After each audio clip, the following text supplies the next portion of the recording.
So I want to show you this report that was recently done by a TV station in Atlanta owned by the same news ownership company that I used to work for. I was a reporter at their Seattle station, this again from Atlanta, to talk a little bit about why I find the coverage of this issue really inaccurate and problematic. Why I also think that the FDA approval is really not going to mean much for the majority of people who do not want the COVID vaccine. And how the news coverage does not do what I think these reporters think it does. Okay. So let's watch the video. I'm going to have some thoughts during it, then we'll assess afterwards. Vaccination is free, it's easy, it's safe, and it's effective, and it's convenient. President Biden urging anyone who had lingering doubts about the COVID-19 vaccine to get the shot. His message coming after the FDA gave full approval to Pfizer's coronavirus vaccine. And it is the first in the nation to win full FDA approval for those 16 and older. So this move is expected to open the door for more schools, more businesses to begin requiring vaccinations. And doctors are hopeful this designation will convince more people to get the shot. That is the hope. This is the first issue. They just say doctors hope. And then the other lady's like, that is the hope. Okay. That's not true.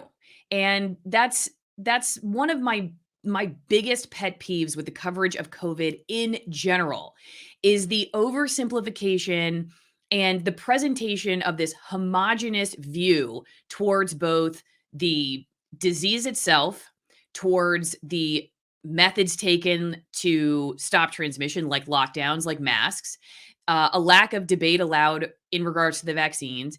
And so viewers are left with this idea that it's just doctors hope, like just doctors hope. And that's just not true. Not all doctors hope that most people are going to now go out and get this shot. There are doctors who do hope, and there are other doctors who you've seen on my channel, because I focus on censorship, who have, been censored in one or another way for discussing their concerns, who they think maybe should and who they think shouldn't. And there's quite a variety, actually, if you go through my videos of doctors who would not fit into this category. So to just say doctors hope, and that is the hope, but there's still going to be people who don't listen to the doctors. That's what they're about to say. That sets it up for this. It's totally inaccurate from the beginning. All right. So, and you know what?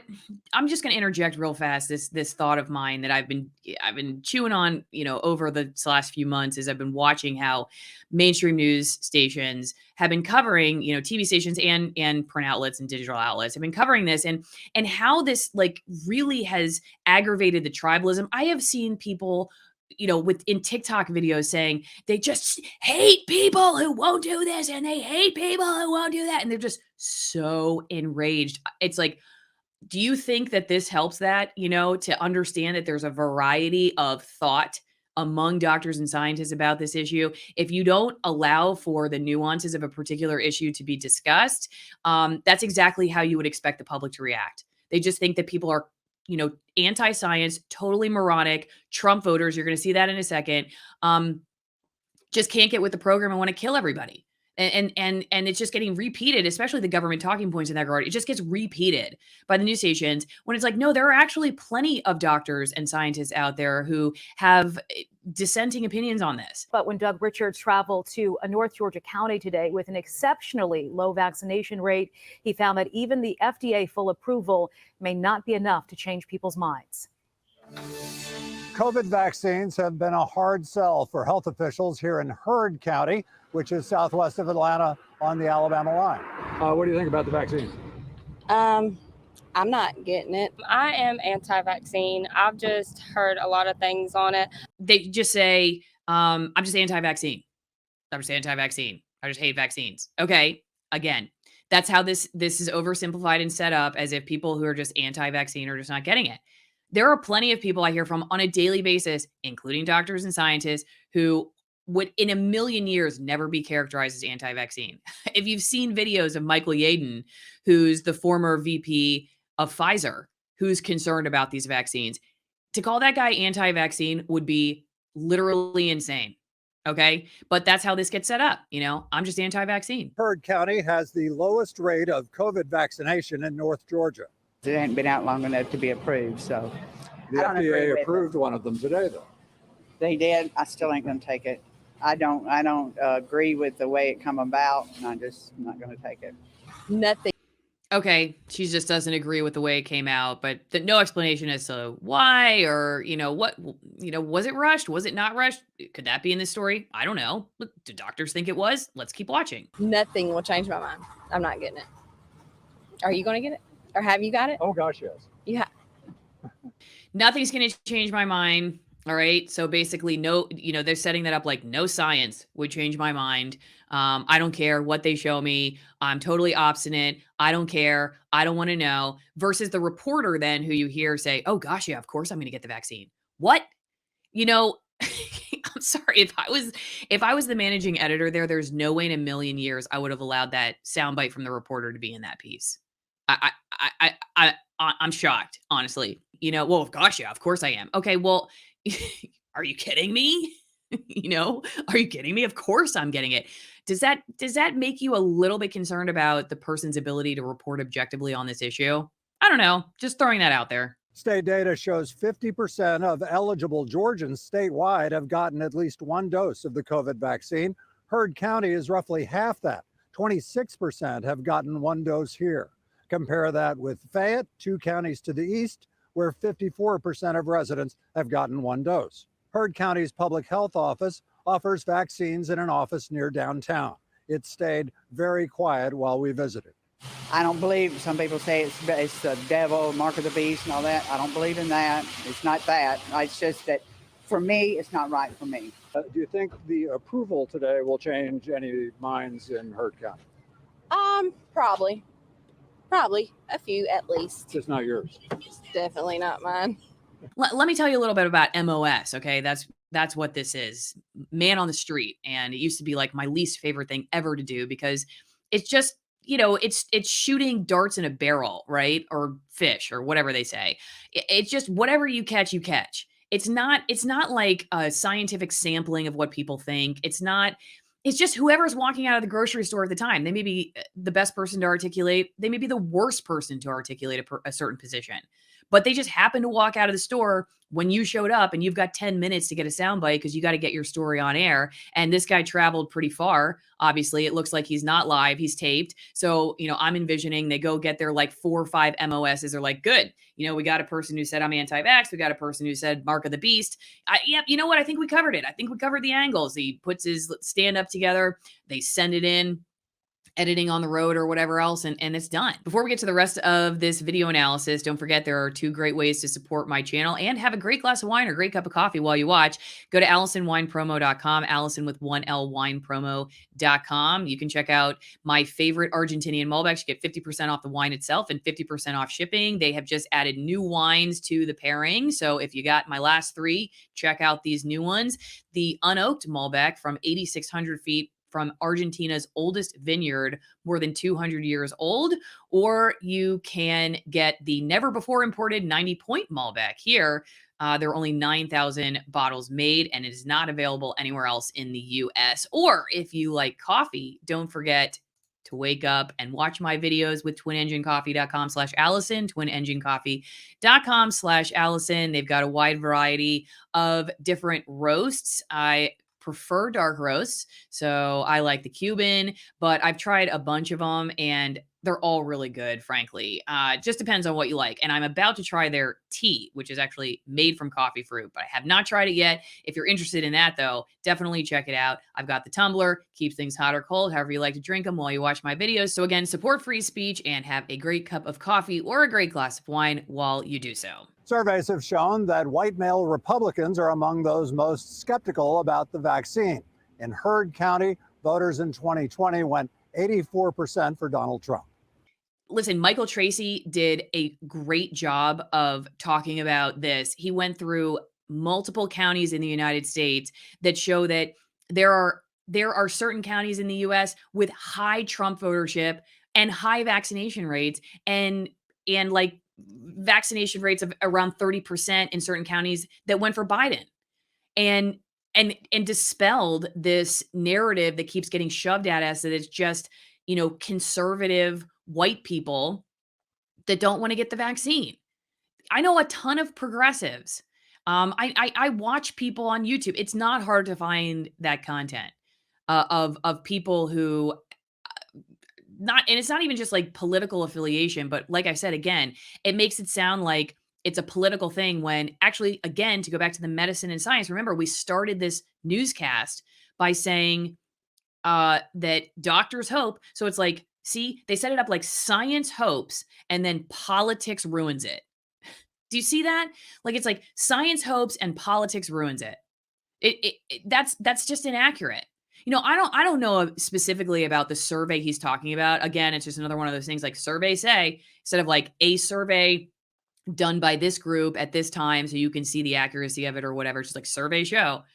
When again, like I said, Michael Tracy, go to his ROKFIN channel. He did a great job of showing the diversity of voters and vaccination rates, and that there are plenty of counties out there with low vaccination rates that went majority for Biden.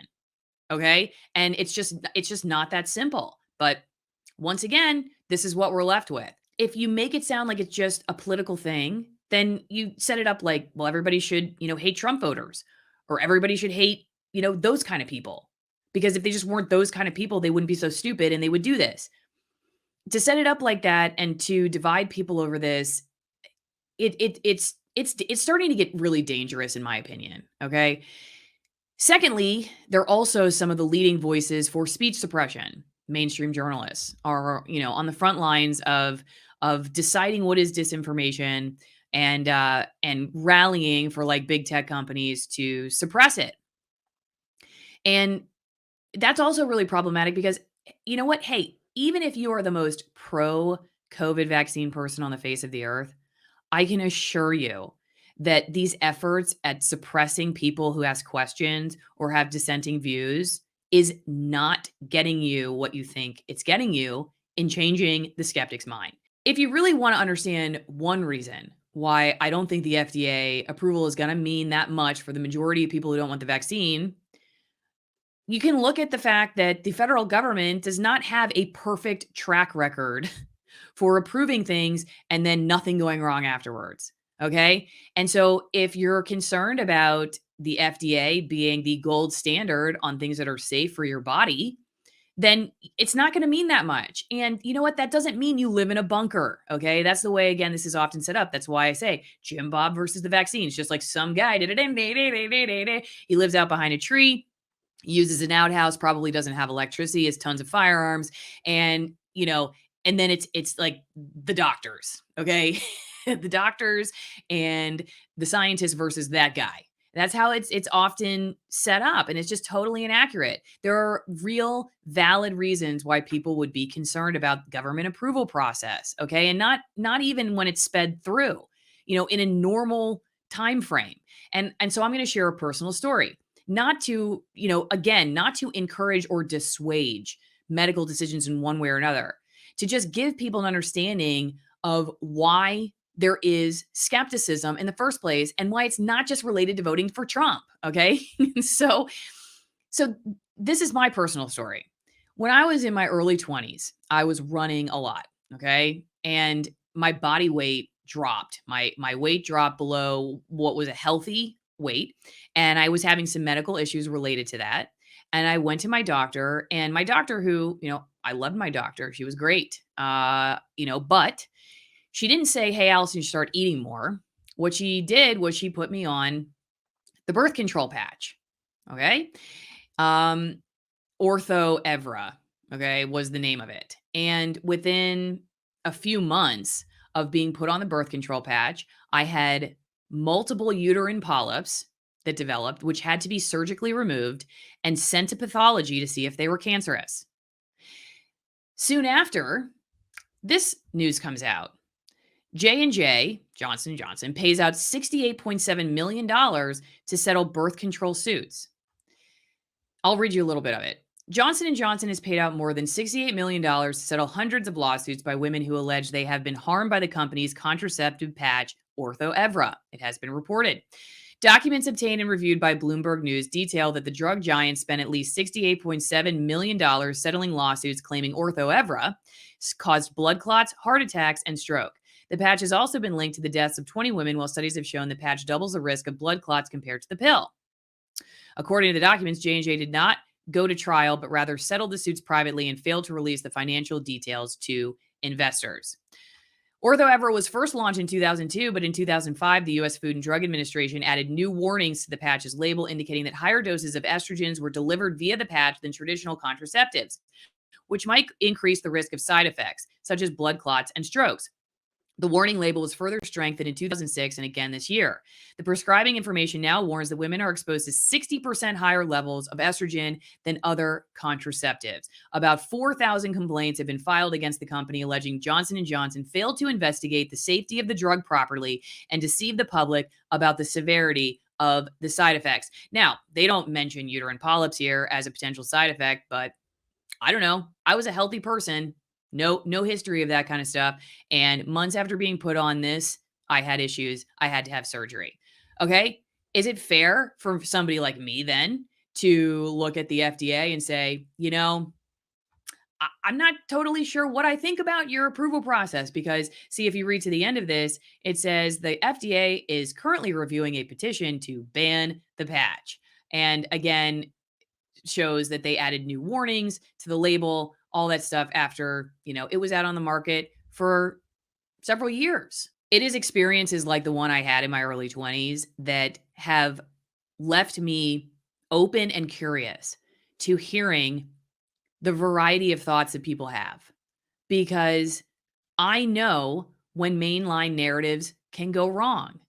I've not only seen it as a reporter, but I've experienced it as a human being. And again, to reiterate, this video is not to tell you what to do, okay? Unless you're a journalist, in which case, I hope there are some takeaways here. It's not to tell you what to do with the vaccine at all. It's just to share, like, hey, if you watch mainstream media and you think it's that simple, it's not. And that's the only reason really that I talk about this as much as I do, because it's just a real shame. It's a real shame there are people who won't talk to their grandma or won't talk to their cousin or whoever else, their best friend, because, my old industry makes it seem like they're just nuts. And they may not really be nuts. They may actually know more than you. Okay. I'm just saying that. I'm just saying that they may actually know more. And I remember having a journalist friend of mine saying, I can understand why people are skeptical because they just don't know. No, actually, people are skeptical in some cases, maybe even in a lot of cases, because they do know. That's why they're skeptical. So in my opinion, the best way to handle it is to allow for healthy conversation about the concerns and stop silencing them.